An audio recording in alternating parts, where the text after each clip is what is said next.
Between 8 and 9 o'clock in the morning, a dark, leaden-colored mass is creeping over the sky towards the sun.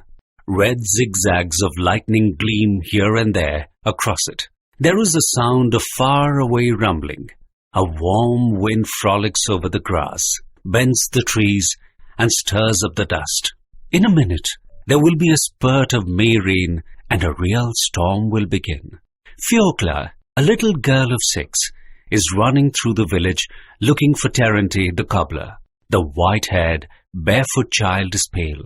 Her eyes are wide open. Her lips are trembling. Uncle, where is Terenti? She asks everyone she meets. No one answers. They are all preoccupied with the approaching storm and take refuge in their huts. At last, she meets Silanti Silich, the sacristan, Terenti's friend. He is coming along, staggering from the wind. Uncle, where is Terenti? At the kitchen gardens, answers Silanti. The girl runs behind the huts to the kitchen gardens and there finds Terenti, the tall old man with a thin, pock-marked face, very long legs and bare feet, dressed in a woman's tattered jacket, standing near the vegetable plots, looking with drowsy eyes at the dark storm cloud.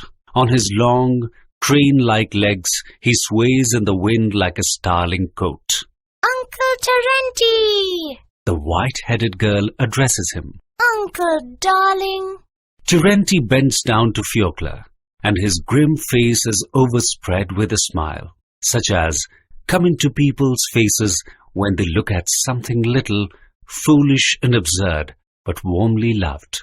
"Ah, Fiocla," he says tenderly. "Where have you come from?" Uncle Terenti? says Fiocla, with a sob, tugging at the lapel of the cobbler's coat. Brother Danilka has had an accident. Come along. "Oh, what sort of accident? Oh, what thunder! Holy, holy, holy! What sort of accident?" In the Count's corpse, Danilka stuck his hand into a hole in the tree, and he can't get it out. Come along, uncle, do be kind and pull his hand out. "How was it he put his hand in? What for?" He wanted to get a cuckoo's egg out of the hole for me. "The day has hardly begun and already you are in trouble." Terenti shook his head. "Oh, well, what am I to do with you now? I must come. I must. Come, little child." Terenti comes out of the kitchen garden and, lifting high his long legs, begins striding down the village street. He walks quickly without stopping. Fiocla can hardly keep up with him. They come out of the village and turn along the dusty road towards the Count's corpse that lies dark blue in the distance. It is about 1.5 miles away. The clouds have by now covered the sun, and soon afterwards there is not a speck of blue left in the sky. It grows dark. The first raindrops, big and heavy, like dark dots on the dusty road. A big drop falls on Fiocla's cheek and glides like a tear down her chin.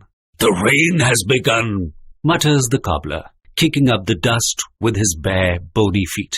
"That's fine, Fiocla, old girl. The grass and the trees are fed by the rain, as we are by bread. And as for the thunder, don't you be frightened. Why should it harm a little thing like you?" As soon as the rain begins, the wind drops. The only sound is the patter of rain dropping like fine shots on the young rye and the parched road. "We shall get soaked, Fiocla," mutters Terenti. "There won't be a dry spot left on us. Ho, ho, my girl, it's run down my neck. But don't be frightened, silly. The grass will be dry again. The earth will be dry again, and we shall be dry again. There is the same sun for us all." A flash of lightning, some 14 feet long, gleams above their head. There is a loud peal of thunder, and it seems to Fiocla that something big, heavy, and round is rolling over the sky and tearing it open exactly over her head.